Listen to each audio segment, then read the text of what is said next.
Well, hello everyone. I'm back after over a month without uploading new videos. And I'll be honest, I don't have any new videos ready, not a challenge and not a tutorial. So I'm going to do something different. I'm going to do an opinion piece. I'm going to talk about Journey's End in this video. Uh, it's going to be just you, me, my accent, and the footage in the background. This footage is from my first playthrough with my friends on Master Mode. Anyway, I've played through Journey's End like 4 times now with different people and alone, and I think it's quite a lovely update, and I'm not being sarcastic, I think it's a really good update.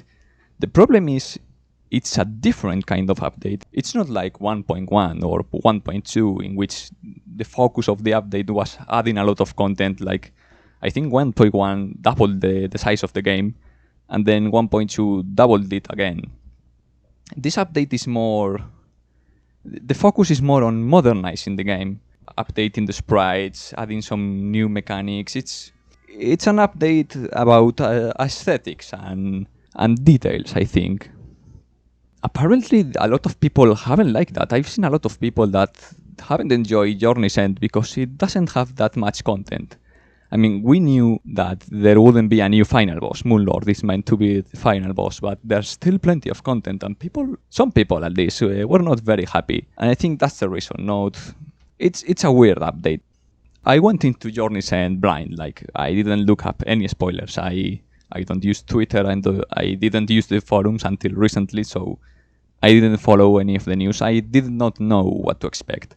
I did check the changelog, because Terraria is not very good at giving you information. I needed to know what to look out for, But other than that, I went completely blind, and I was pleasantly surprised. It's really amazing how the game has only improved with the years. I don't have a structure for this video. I don't have like what's the word? Oh god, what's the word? A script. Yes, I don't have a script. So I'm just going to be rambling, about things I like, things I don't like so much. And I will probably forget a lot of things, but it will be, whatever. It's for fun. It's a filler video, whatever. Anyway, it's clear that the devs put a lot of effort into giving new life to the game, the wind mechanics, for example. I really, really love them. It's like the game has never felt this alive and immersive. And it really feels like a different game, In the previous update, we didn't have this variety of trees and wind effects, and now we have kites and paper planes. All this variety and details and aesthetic stuff that really make the game stand out. I mean, it wasn't a bad game before, but now it's even beautiful, I think, in this way.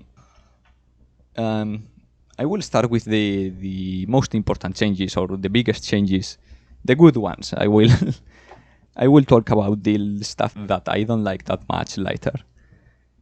Anyway, well, Journey Mode, the mode that gives its name to the update, it's absolutely fantastic, and I think the devs have done a great job in this mode. They have made a really smart decision in not allowing Journey characters play in not Journey worlds. I think they have prevented a lot of headaches for the players with this choice. Now you don't have to worry about people coming from other worlds and cheat, quote unquote cheat. It's really easy to cheat still, but at least it's not as easy as just going to another world and duping everything and coming back.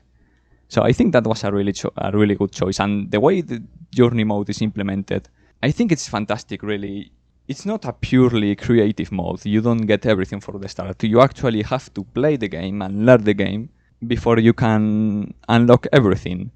And I don't know, I really liked that way of doing creative mode. It's a little bit annoying if you are an experienced player, but if you know what you want, you shouldn't have any issue getting it. It's really that fun and simple. Another new mechanic is golf. And I'll be honest, I don't care about golf. I haven't tried it. I thought it was gonna be like the beach ball, it's just like a silly pastime. You throw it around and that's about it. But no, it's actually a full minigame, and one I don't know anything about. I gave it a shot.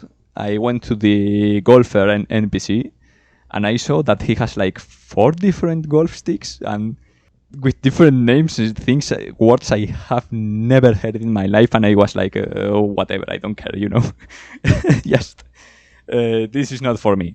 So I'm sure golf is tons of fun, but I don't have the slightest clue of how it works. So not for me. Sorry about that.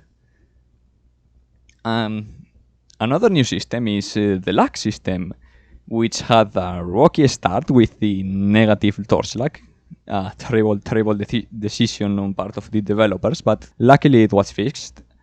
And I think it works pretty well right now. It's a way of reducing the grind in the game. It's something that is always welcome, in my opinion. I think you can double the rate at which things drop. Yeah, you can stack the gnomes and the torches and the potions. It's actually really noticeable. And it's fantastic for stuff in the dungeon and the keys, the biome keys, I really like that, especially now that it doesn't screw you over. Now, what else? Oh yeah, the NPC happiness. That's another thing that I love, except for one part. The pylons are awesome. They are just simply awesome. I've never been much of a builder. If you have watched my videos, you know this. I always build commie blocks, just blocks of wood with everyone in there. I thought I was gonna be lazy and just do the same and skip the pylons, but they are so good. I actually make the effort of building houses in different biomes. I still build boxes, so that hasn't changed. At least now I scatter my NPCs across the world. And yeah, pylons, awesome, free to use, no free to buy. There is one thing I don't like about the system though, it's the cost penalty, the punishment for not making the NPCs happy. I don't think this really fits in this game. I kind of understand why they have done this, but it doesn't feel right. Like, I should be able, in a sandbox game, I think I should be able to have everything in one place if I want to. It's the most convenient option, and it's the option that I usually choose, so it's kind of annoying for me. It's not that annoying because pylons work really well, but I don't think there should be that negative incentive to scatter the NPCs around. The price increase, I think it's harmful to the game. But anyway, let's move on. Another change. This is going to sound weird, it's going to be strange to talk about this as a positive, but they have removed the throwing class. And yes, I think this is actually healthy for the game. The throwing class was just going nowhere. It was like an offshoot of Ranger that lasted for 1 armor and a half. There is already summoners, which are undercooked. There was no point in having a 5th class tucked in there. Like, what are you going to do with this? There is no point. So it's gone now. Good. It wasn't necessary. I'm sure that some people loved it. And I think some mods actually expanded on the class.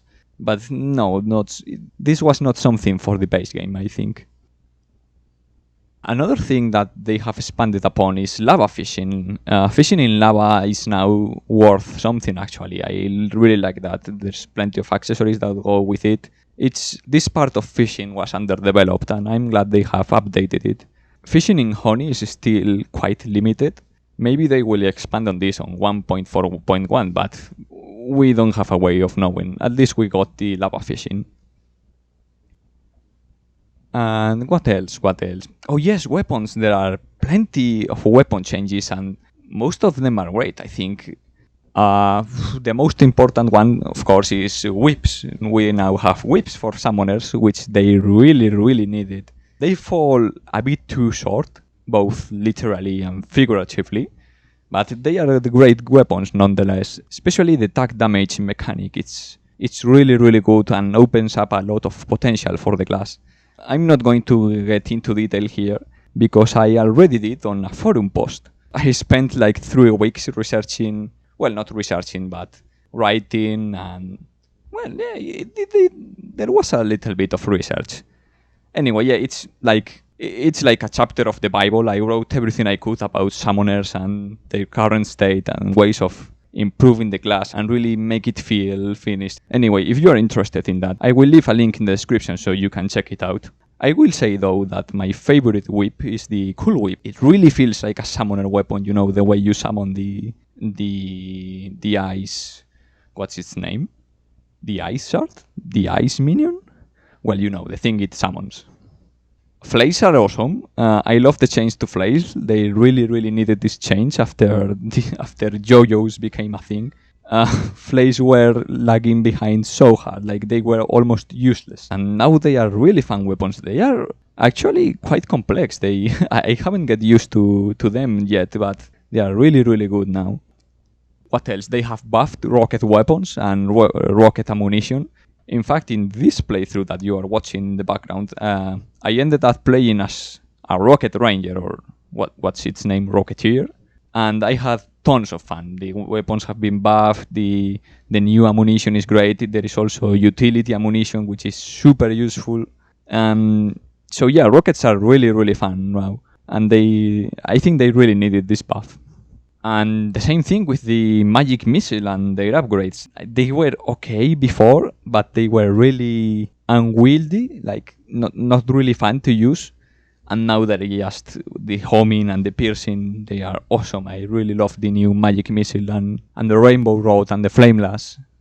Oh, and the new biomes, graveyards. I have kind of mixed feelings on graveyards, you know. They are cool as a concept, but the fact that having just a few tombstones near starts to dim the screen and ghosts start to appear, it's somewhat annoying. I mean, I get why it's like this, but especially if you're a builder, it gets really annoying. You cannot build a graveyard the way you want. You know, you have to take into account these enemies spawning and the mist and everything. I imagine that. I haven't seen a lot of complaints about this, but I imagine that builders don't really like the forced aesthetics, you know. The jungle, there has been an important change to the jungle. The beehives now, well, first of all, the bees attack enemies if there are enemies nearby. That's kind of okay because, I mean, I think it's a fine change, but I don't care about it too much, you know. The bees were really annoying. There is some more subtle change that I really like, and it's the fact that beehives now roll on the ground when they fall. This gives you time to prepare, you know. The problem before was that the beehive fell and immediately you had bees on you. Now you have time to prepare. You hear the beehive fall, it rolls for a second or two, you can get ready. I think this is actually the best fix to the beehives that they could have made. And on top of that, now the bees attack enemies, so that's even better. And the biome that they have overturned, I think, it's the underground desert. I love it. I mean, I love the new loot. Okay, the loot in the underground desert is awesome. The spear is really powerful. The magic weapon is quite good also. The ancient chisel, I have it equipped for half of the game. It's just that good. The bust statue is a nice boost to defense, and the snake fruit, it's really good for finding floating islands. So the loot is awesome, but I think the biome itself is just, it's so unfun. I think they have taken the unfun part of the jungle and put it here in the desert.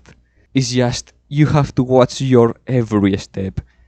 Like one missed swing, one missed arrow, and the rolling cactuses, God, they are so...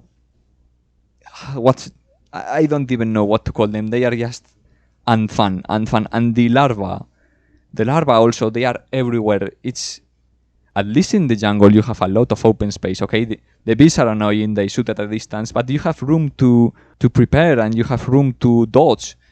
This is not the case in the underground desert. It's so claustrophobic and the enemies are so fast and so tanky. It's a pain to get through. I honestly feel like it should be toned down a little bit. At least make the cactuses not be an instant kill, you know. It's like going through the underground and there is a boulder every 2 steps. It's just so annoying. So annoying. Not very fun. The loot is fantastic, but the biome is just... oh, painful. And there is something very strange about this biome because they have made an awesome pre-hard mode desert, but the hard mode desert, it's still the same. It's practically useless. I mean, they added a little bit of content in previous patches before this one, but they haven't done anything in this new patch for the hard mode desert. What reason do you have to go there at that point in the game? You have the lamp for the magic weapon, which is okay, I guess. Pretty powerful, not very versatile, but it's a nice weapon. And that's about it, really. There are some other drops, but you can get them in the regular underground, and it's not as dangerous, so there is no point in going there. I think the hard mode desert should really get some new content. I mean, so the biome is really dangerous, and the ancient cloth it's an uncommon drop, and it's only used to craft a vanity set. I don't understand that. I think that part of the game really needs a little bit more of work. Maybe in the future patches they will add something. Oh, and of course, I cannot forget the new bosses. Queen Slime, I find her a little bit tough. I think it's because I'm not used to her attack patterns. She also spawns a lot of slimes that shoot projectiles, so it's a very chaotic fight. I think you're supposed to fight her before the mechanical bosses, kind of like you fight King Slime before the Eye of Cthulhu, or maybe before the Eater of Worlds. But I don't know, I don't feel like the equipment you have at that point is good enough to deal with her. At least she's easy to summon, you just have to find the crystals, that's definitely a positive. Her mount is quite useful, actually. It's an upgraded slime mount, and the hook is fantastic. You can actually use it to keep the stealth bonus from the Shroomite armor. It's a little bit niche, but it works really well. I like the hook, it's very unique.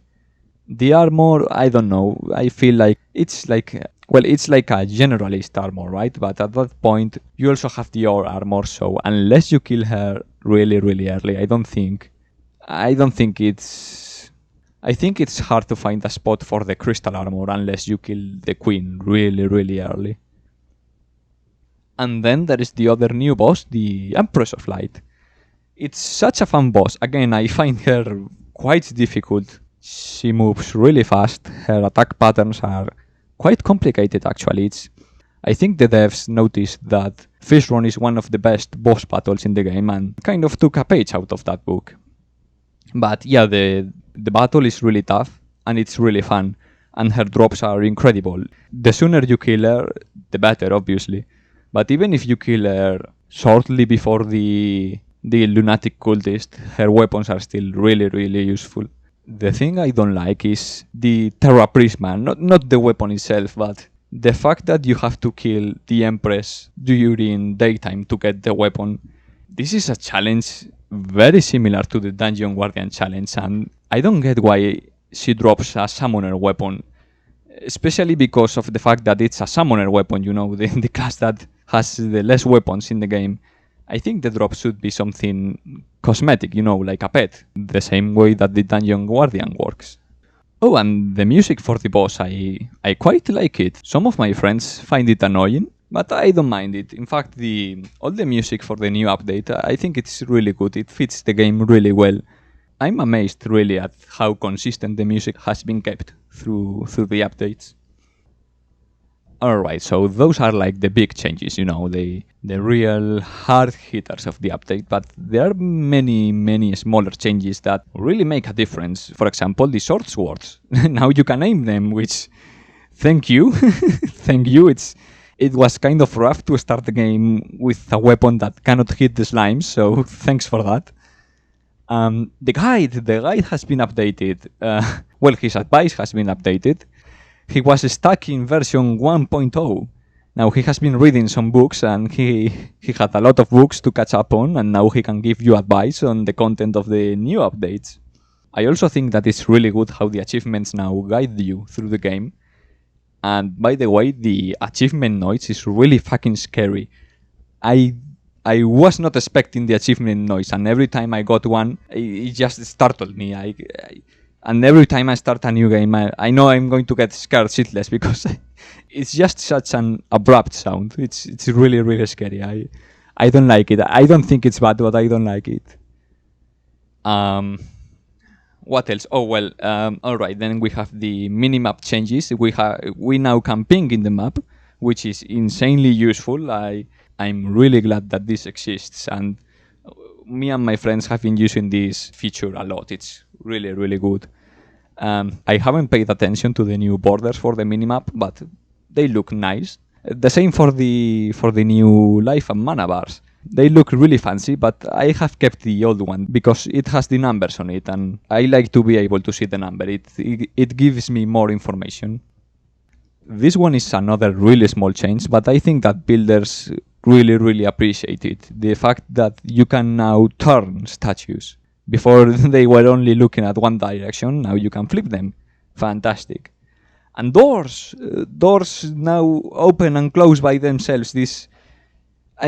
The whole update, okay, the whole of Journey's End could be just automatic doors, and that would be a 10 from me. Now you can grapple through platforms, which was a really annoying bug, feature, I don't know, but it was really annoying. It's gone now, thanks. Enemies now stay on screen when they grab your money, and I don't know why this wasn't the case from the start. Before Journey's End, if a monster grabbed your money, you could wave bye-bye to it. Now at least you have the chance to get it back. It also means that your minimap is going to be full of coin icons, but it's a small price to pay for this feature. And speaking of monsters and losing money, I really love the new traps, the lava traps, the sand traps, and especially the chest traps. It's really fun to find a really suspicious chest and tell your friends, hey, go check it out. Let's see what it has. That gives way to a lot of funny interactions. Oh, and the chests have some new content, I think. There's a lot of new accessories and tinkers. They are a bit hit or miss, I think, but most of them are alright. We finally got the Torah Spark boots. People have been asking for these forever. The Putrid Scent has some new tinkers that I was not expecting and I really like. But then we have things like the Molten Skull Rose, which is kind of useless, really. And then the Bee Cloak. I struggle to find a use for this accessory. There are a few like this, but not many, luckily. I do love the new quality of life items though, like the conches to teleport to the ocean and to hell, the lawn mowers to reduce the enemy spawn, the bloody tear to summon a blood moon, the wet bombs and dry bombs, and all this stuff. It's really useful. I'm very thankful for that. And well, speaking of utility and accessories, the angler now is less of a piece of crap, and he will actually give you the parts of the cell phone that you are missing. And that's simply amazing. Again, I'm very grateful for that. It reduces the grinding by a factor of 1,000,000. Oh, and I forgot the ocean trenches. Oceans now can have trenches, which are really cool. It feels like they should have a little bit more content, but they are fine like they are now. Again, more fancy stuff, the boss health bars. I've noticed that I don't pay attention to them, but I've noticed that they are really useful to check the boss health when you die and everybody else is away. More quality of life changes. More quality of life changes. Oh yes, the granite. Well, you know, those elementals that move through blocks, they no longer move through blocks, so they are not as annoying as before, thankfully. Oh, the giant skulls drop Nasars now, so you are not kind of forced to farm them before hard mode. And the cream slimes drop blindfolds, so that's a source of blindfolds that the Crimson was missing. Oh, the fetid Bagnags were nerfed really hard. They are not...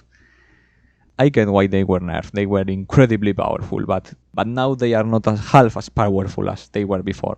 They are still useful for general combat, you know, if that's your style.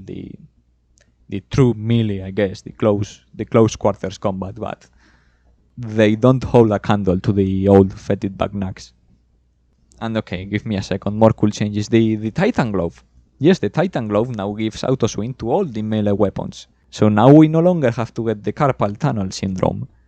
Oh, and another really cool thing is the change to the titanium and hallowed armors.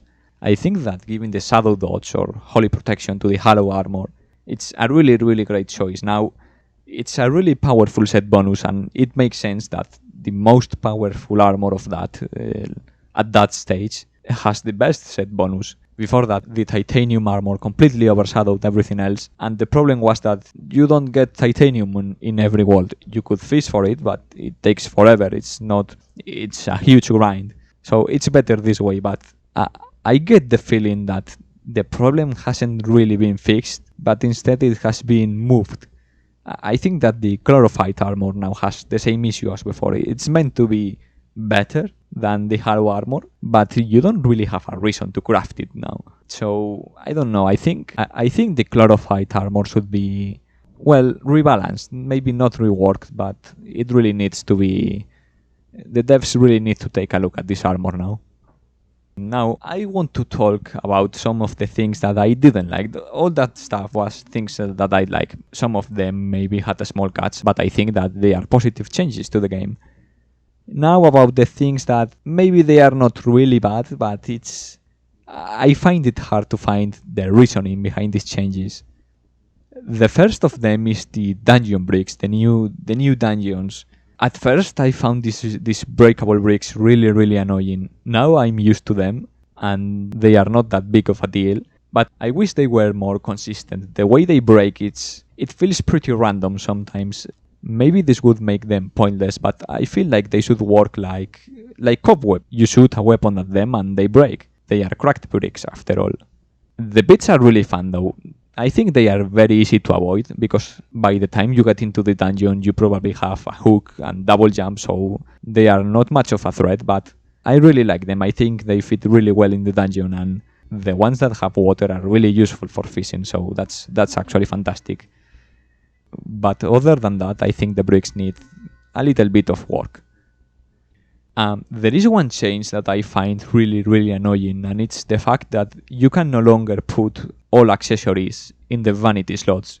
Before this change, you could put there things like the emblems and the information accessories. It was a great way to have like a second build, you know. For example, I usually had a fighting build with accessories for damage and a mobility build. With a simple right click, I could just switch from one accessory to the other. Now I no longer can do that. It's really, really annoying, and it's kind of inconsistent because you can check if an accessory is vanity or not, but most of the time I think people just try to equip it and suddenly they can no longer put these things in the slots anymore. So it was really convenient, and now it's no longer possible. I don't think this change is good for the game. I think it's limiting the way it can be played, and it doesn't really fulfill its purpose that well. Because, I mean, did these slots really make that much of a difference? Like, the fact that you could have 5 more items in the inventory, was that relevant?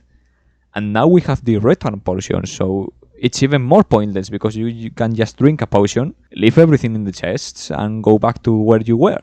So I don't understand this change. It feels pretty arbitrary, you know.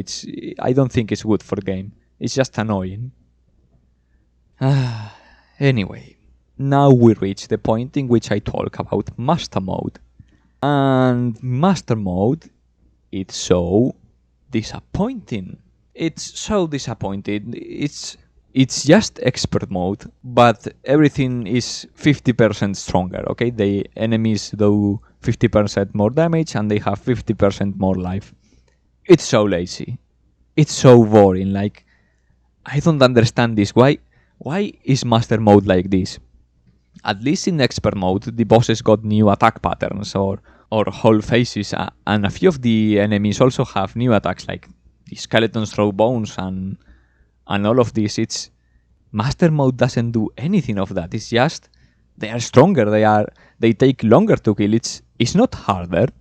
It just takes longer. It's like a grind. Like, in an indirect way, it makes you grind more, because if you have to kill enemies to get items, now you take longer to kill those enemies, so the grinding is longer. It makes no sense. If you add luck to reduce the grinding, why then do you come the other way and make the enemies tougher, so you take longer to get the items? It's kind of conflicting in that way, and again, it's just I don't think it's bad, okay? I don't think master mode is bad because it's not hurting the game. It's not removing something else. It's just uninspired, I think. And the drops from the bosses, I was so disappointed with this. In expert mode, you get the Shield of Cthulhu, you get the Worm Scarf, you get the Brain of Cthulhu, which is really good now. It's on par with the Scarf. You get really cool and useful items. Maybe they are not useful all the time, but they have their uses, like the Spore Sack or the Shiny Stone. You get the Mount from Duke Fearsome. You get these awesome rewards for playing on a higher difficulty, and then you go to Master Mode and you get a trophy, which is purely cosmetic and really difficult to fit in anything you want to build, and then you get a pet. It's I don't know. This was I remember when we first killed the Slime King. I remember I was like, wait, what is the drop? Like, okay, we got this statue, cool. What is the drop? Because first of all, it's not a guaranteed drop. And then when one of us finally got the pet, it was that. A pet is like, well, this is not going to help us with the rest of the game. Back in the day, I found expert mode disappointing because I thought that more enemies would have new attacks and they would be smarter. The bosses didn't disappoint, but the normal enemies did. Imagine going to master mode and finding that it's just expert mode plus. It doesn't deserve to have its own name. It's expert mode plus. It's just... I think this is the only part of the update that I didn't really enjoy. I play on master now because it's the highest difficulty. But I don't play it because I like it. It's just because I'm too used to expert. So, okay, whatever, master mode. But it's not something that I enjoy, and I don't think it's good. It's not bad either. It exists. That's about it. Anyway, those were my complaints about Journey's End. As you can see, they were only a few. I don't think there is much else to complain about, really. There are a couple of things, like minor complaints, that I don't think it's worth mentioning. I'm sure the devs will fix this in the upcoming updates, whenever they come. I do want to talk about what plans I have for this channel. I'll be honest, I don't have a lot of free time lately. I would love to keep doing challenges, but I have two problems. First of all, yes, the time, okay? I'm busy with some other projects. I'm busy with real life stuff. A challenge usually takes like 3 days to make, 3 consecutive days. You know, 1 day to prepare everything and check what's the best way of doing a challenge. Then the second day is of practice. And usually the third day is more practice and I get to complete the challenge. It depends on the challenge, really. Some challenges take 2 weeks. For example, there is one challenge, a really old one. It was the Destroyer Underground against a pre-hard mode mage, I think. That one took me forever to make. I think it was 2 weeks, maybe even more, over 200 attempts. That one, to whoever requested that challenge all those years ago, if you're still here, that was the hardest challenge that I ever made. And by far, I know some other challenges took like 50 attempts, but that Destroyer one was brutal, absolutely brutal. But anyway, yeah, not a lot of time, and I don't really have ideas for new challenges.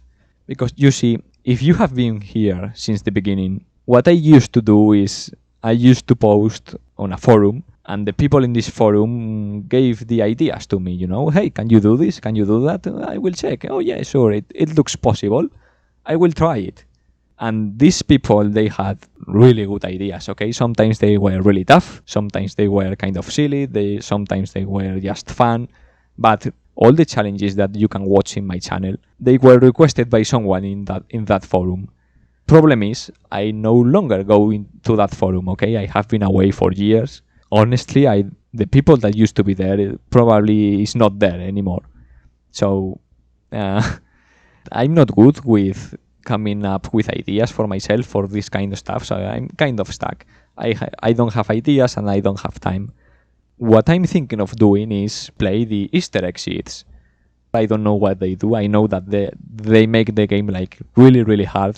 I'm really interested in checking those out, but I won't be able to do it soon. Like, I don't think I will have time until September or October. I will try to upload something else in between, like I could do tutorials for master mode, and those would be easy to make. It's just a regular boss battle, and just with the updated equipment and everything else. Anyway, let me know if you would be interested in that. Also, I have the option of doing live streams now. I got a better computer, I got better internet. I mean, I don't feel very confident in that. I've never live streamed anything. I don't speak English that often, as you can hear. And I don't know if I could make... I mean, Terraria is not a very interesting game to live stream, I think. It's most of the time it's just mining and exploring. It's not an eventful game, you know, like maybe once every half an hour something happens and you go like, wow, haha, that was funny or that was weird. But outside of boss battles, it's not that interesting unless you are like making a time lapse of a giant structure or something like that. I don't know, but the possibility is there. Alright, I've been speaking now for over an hour. Now I have to do a lot of editing to cut out the video. I was thinking of putting subtitles, but fuck that, man. So yeah, I think that's a wrap. Bye bye.